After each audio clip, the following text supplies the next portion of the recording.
Hi class, in this video I'm gonna discuss about the solutions of the first midterm, and I will also provide you the this document, the midterm 1 questions with solutions.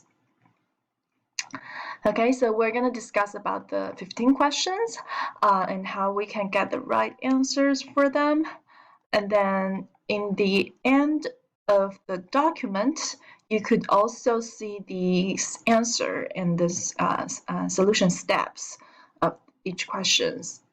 And after that, you could also see again the formula sheet for midterm 1. Okay, so let's go to the first question. How much would 5,000 due in 20 years be worth today if the discount rate were 5.5%? Okay, here the right answer should be option A. This is a lump sum question. Okay, we have 5,000 as the future value. We know that that's something we or that's a lump sum, something happens in after 20 years. Okay, so n should be 20, and the discount rate should be 5.5%. So our I could be input as 5.5. Okay, and then there's no payment in this question, so we input payment as 0. Compute for PV. Okay, we should get option A. So if we go to our solutions here, we could see the steps again. Okay, let me change the steps here a little bit to the accurate calculator functions. N as 20, I should be 5.5, payment should be 0, future value should be 5,000. We compute for PV. Okay, let me expand this a little bit.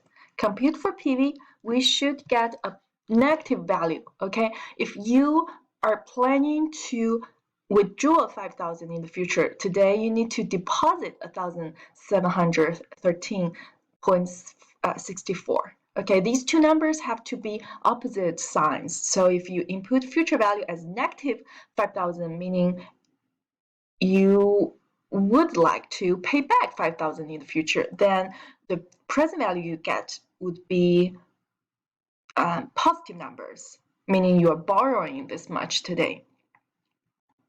Okay, whatever you input as future value, present value will gives you an opposite sign. Okay, this is step 1 by using our financial calculator. Alternatively, okay, method 2, okay, formula way, or if we want to use formula calculator, procedures are here listed. Okay, calculator is as here. If you want to use the formula, you can use that present value, or you can go to the formula sheet here. Okay, we need to use the second one here. Present value equals future value at time n divided by 1 plus interest rate to the power of n. So for the first question here, we could just use our formula.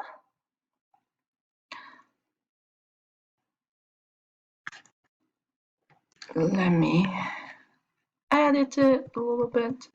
Okay, future value here should be 5,000. Okay, and I here should be 5.5%. When you're using the formula, you need to keep the percentage sign. Okay, and n should be 20 years. Okay, by using this formula, you should be able to get 1713.64, the same as what you got from the financial calculator.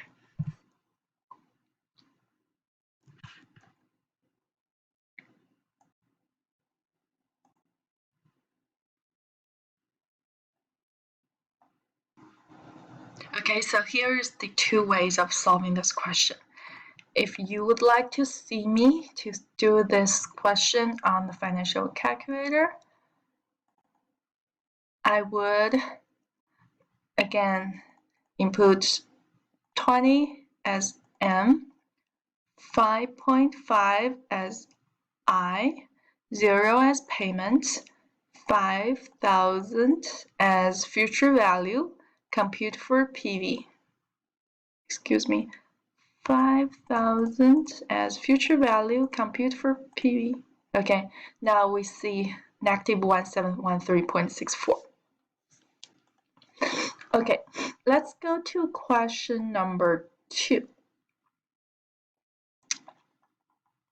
You plan to invest in bonds that pay 6% compounding annually. If you invest 10,000 today, how many years will it take you for your investment to grow to 40,000? This question, we know that our investments will grow into 40,000, so that's the future value. And the present value should be 10,000. Okay, there's no payment here.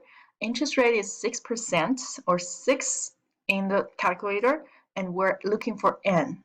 Okay, we can still use the TVM worksheet, and the right answer should be A. Okay, if we go to the solution here for question number 2, we can input growth rate or I/Y equals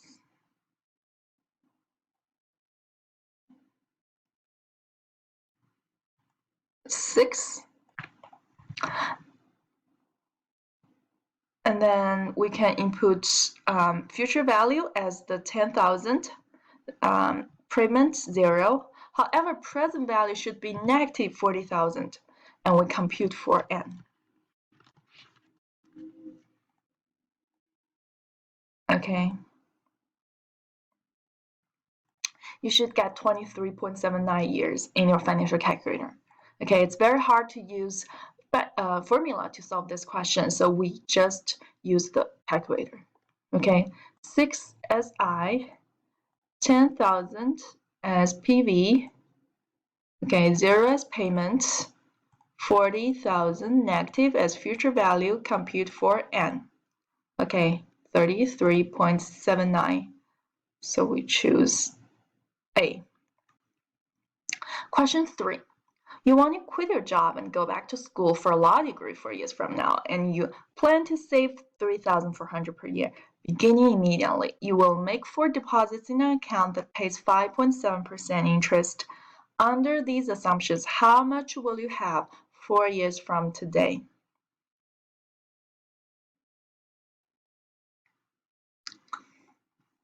Okay, so here we know that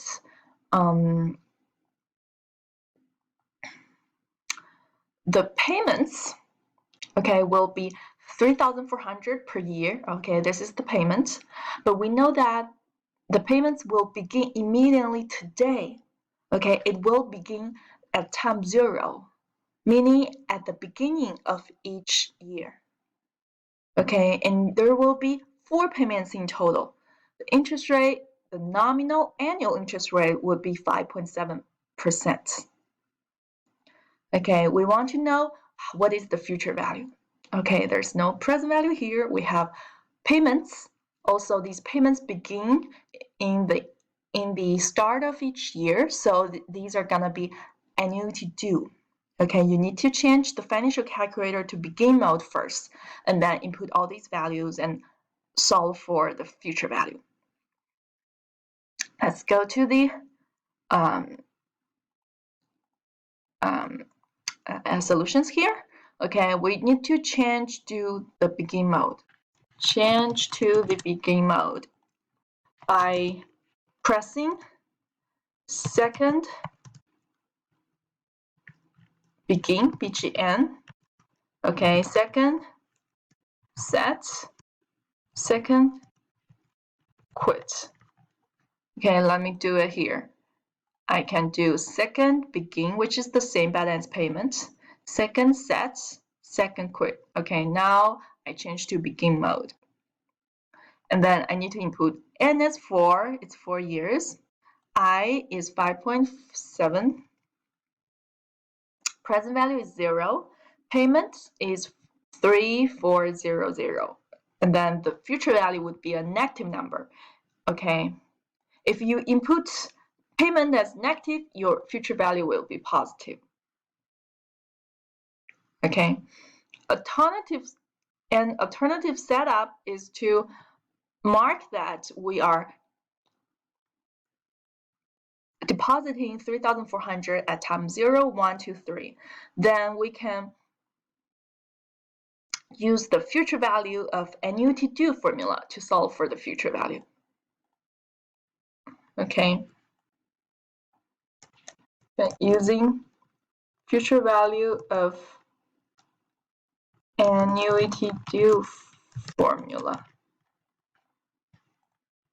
Okay, this will be much more complicated, so I would recommend you to use just the financial calculator. Okay, we can just input 4 as N, 5.7 as I, 0 as PV, 3400 negative as payment. Okay, compute for future value. We have this number here. Okay, if you go to the formula sheet, you could see that future value of annuity due is the present future value of ordinary annuity multiplied by 1 plus I. And the future value of ordinary annuity is this payment multiplied by 1 plus interest rate to the power of n minus 1 over I. Okay, so you could also use these two formulas, combine them, and replace all the variables, I, n, and payment, and solve for future value. Okay, again, it's a little bit more complicated, so you could just use it as a double check if you have extra time in the exam, or I would just recommend using the calculator. Okay, so the right answer is 15,651. So we would choose option E here. Number 4, what is the present value of a perpetuity that pays 1,400 per year if the appropriate interest rate is 5%? Okay, so we're looking for the present value of a perpetuity. Just use the formula. Let's go to the formula sheet. Okay, present value of perpetuity is the payment over I. Okay, let's go to the solution. It is just the payment given by the question, 1/4 present value of this perpetuity equals 1,400, the payment, divide by 5%. Okay, it's gonna be 28,000. You can just use our financial calculator to do the simple math. 1,400 divided by 5%, which is 0.05. Okay, so we have 28,000. Okay, another thing you need to pay attention is that after we finish the last question, number 3, we need to press second begin, second set, and second quit to change my calculator back to the end mode. Okay, change back to the end mode. Don't forget about it.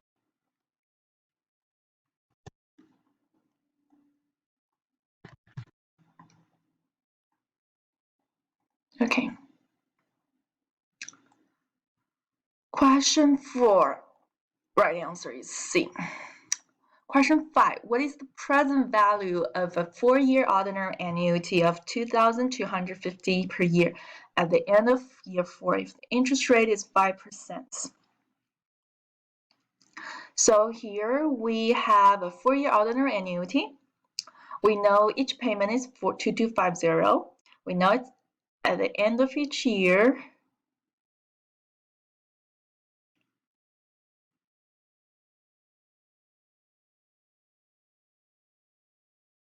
And we know the interest rate is 5%.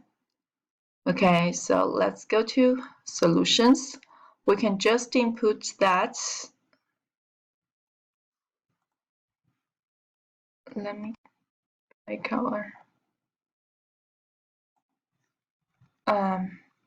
We can just use the calculator. That's our N is 4 years, interest rate is 5, I is 5, payment is 2250, okay, future value is 0, and we compute for PV.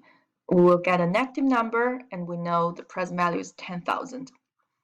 You can also use the formula, present value of ordinary annuity formula. But again, that's gonna be a little bit more complicated. You can just use it to double check.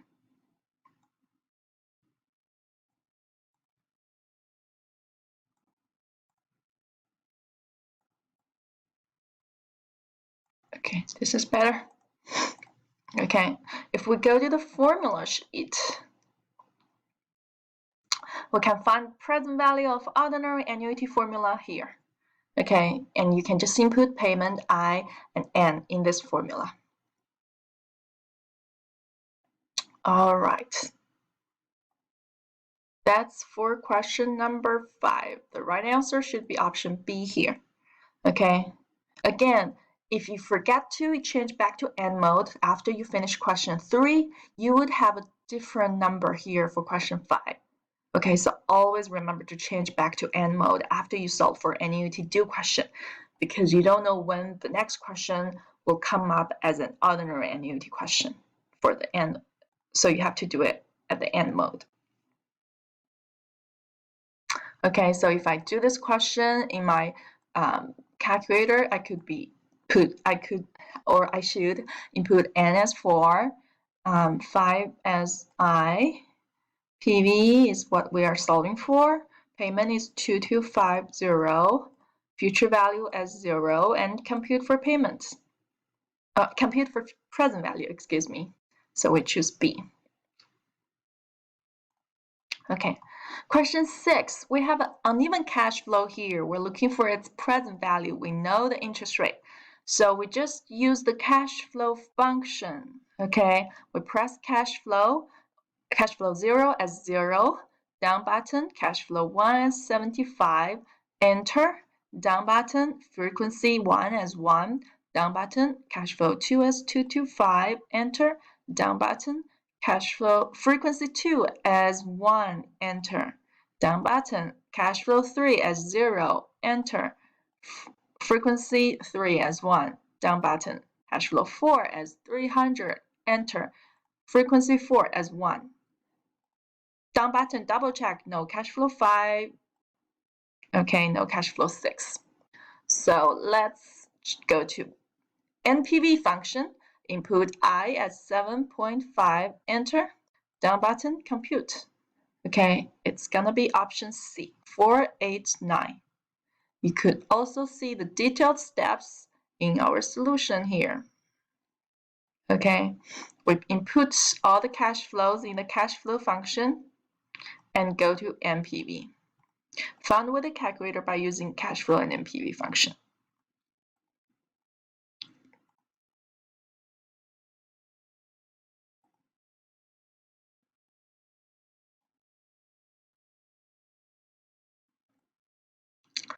Okay, question 7. Suppose your credit card issuer states that it charges a 20.25% nominal annual rate, but you must make monthly payments, which amounts to monthly compounding. What is the effective annual rate? Okay, so here we know it's monthly compounding, and we know the nominal annual rate. We want effective annual rate. There are 2 ways of solving for this question. You could either use our calculator or formula. If you want to use the formula, okay, you can go to our formula sheet. It's me.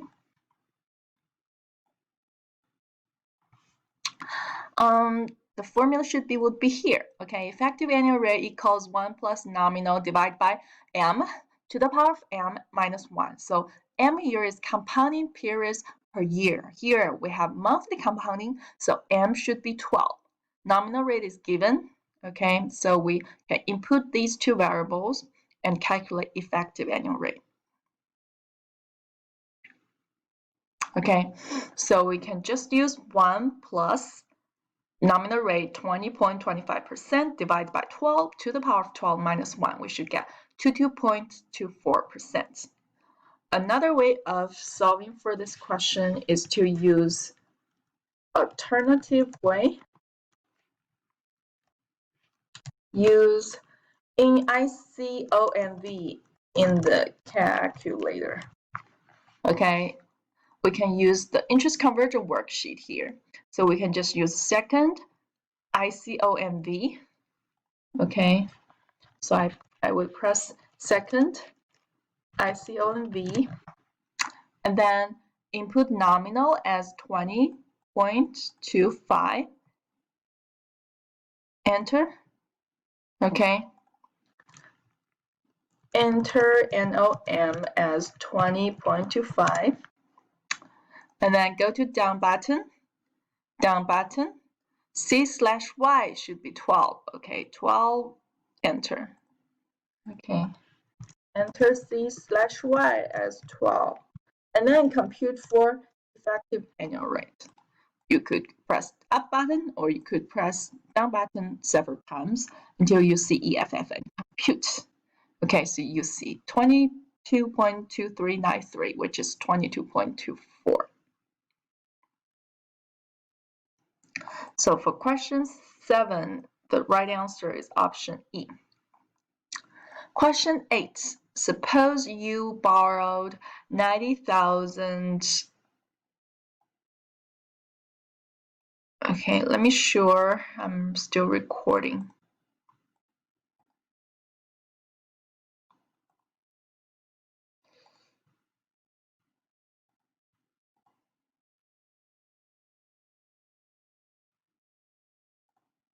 Okay, question 8.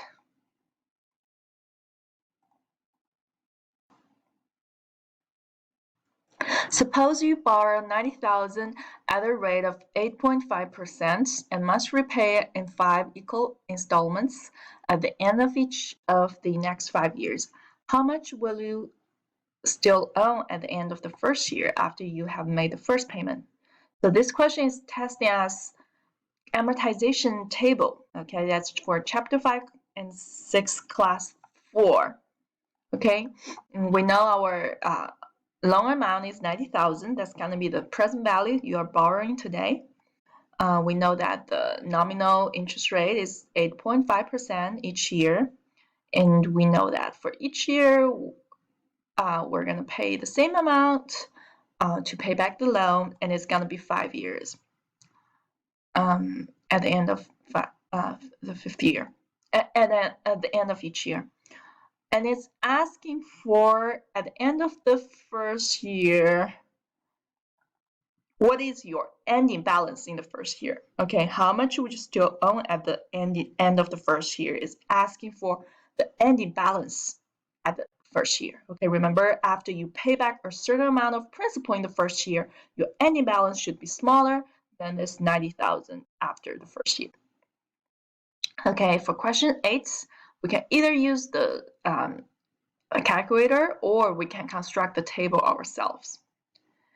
If we want to use the table construction, we know that the interest rate is 8.5%, years is 5, 90,000 as the amount borrowed.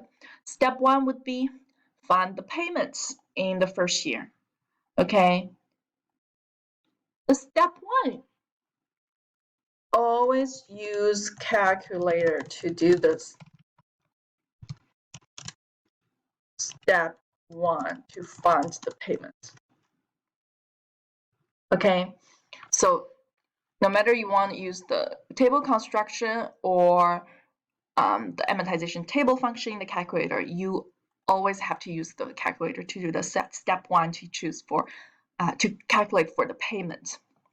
Here we have to input our n as 5, I/y as 8.5, okay, and then we input PV as 90,000, future value as 0, and compute for payments. Let me do 5 as N, 8.5 as I, 90,000 as PV, 0 as FB, compute for payment. Okay, so it's gonna be negative. We find negative 22,838.92. Okay, this is the yearly payment you are paying every year. Step 2 to step 3, you can use the table construction here. Step 2, find the first year's interest. That's gonna be the begin balance multiplied by interest rate. Okay, so it's gonna be the 90,000 multiplied by 8.5%. That's gonna be the interest rate you are paying. Let's do 90,000 multiplied by 85%, which is 0.085. Okay, so we have 769.50 as our interest in the first year. And for the repayment of principal, we can subtract interest from the payment. Okay, we can use the total payment 22,838.92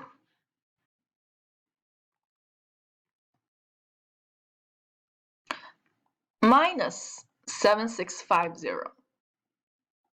Okay, I want to format this better.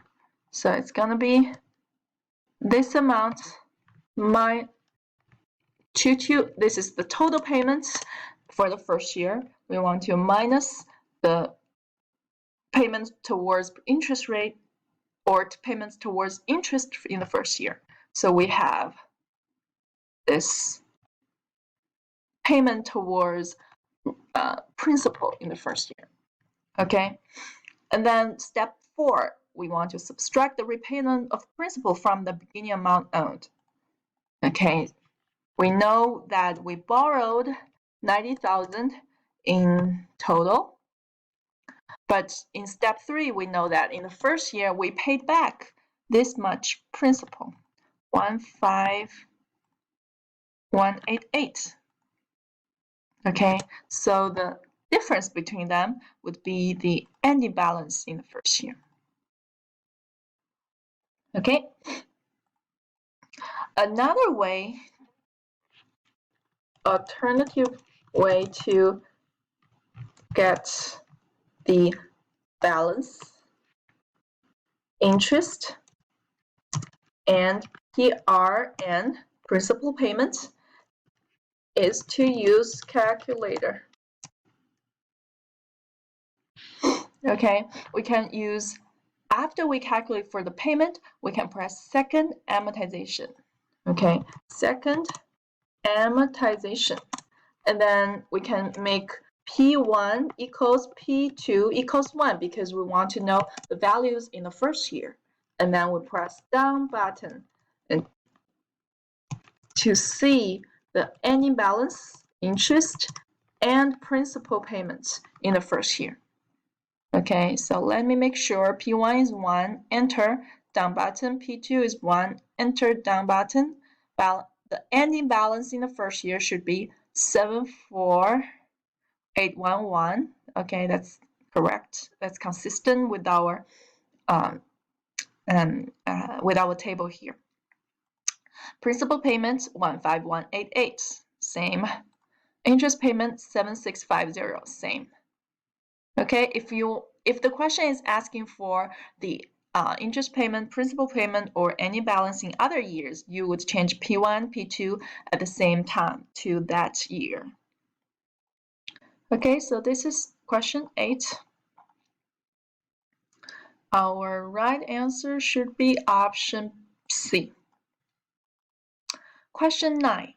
Suppose 1-year Treasury bills currently yield 7%, and the future inflation rate is expected to be constant at 3.6% per year. What is the real risk-free rate of return, R star?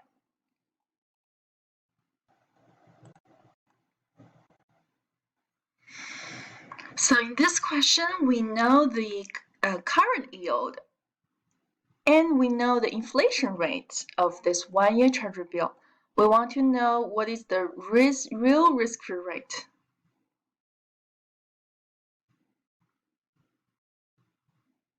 Oh, excuse me here, not current yield, but currently yield. Okay, so we know the one-year Treasury bill interest rate or yield to maturity or cost of debts. Okay, we know the total rate of return for this Treasury bill is 7%.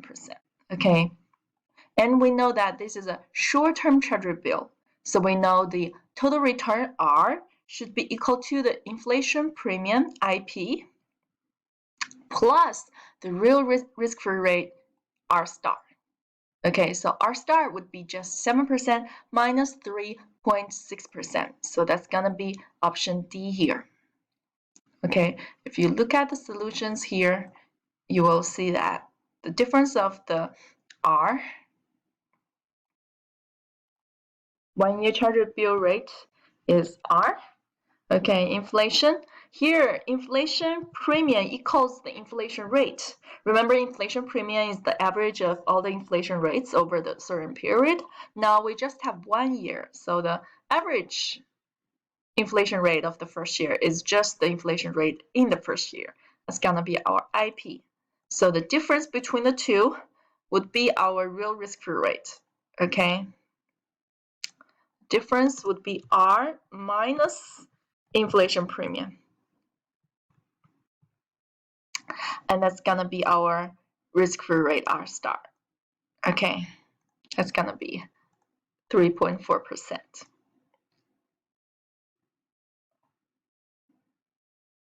Question 10. Suppose the real risk-free rate R star is 3.5%. The future rate of inflation is expected to be constant at 3.4%. Okay, it's gonna be constant, so all the inflation premium is gonna be 3.2% as well. Okay, all the average value is gonna be this constant value, 3.42%. What rate of return would you expect on a one-year Treasury bill? We just need to use this R star plus inflation premium. So that's gonna be 6.7%. Okay, question number 10. Yield on one-year Treasury bond R equals R star plus IP. Okay, that's gonna be these two numbers added up, which is 6.7%. Okay, let me make this formula the same rule. Okay, this is number 10. Let's look at number 11.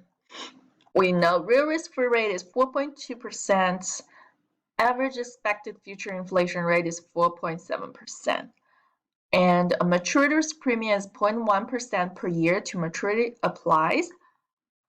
So it could be calculated as MRP equals 0.1% multiplied by T, when T is the years to maturity. What rate of return would you expect on a 4-year Treasury security?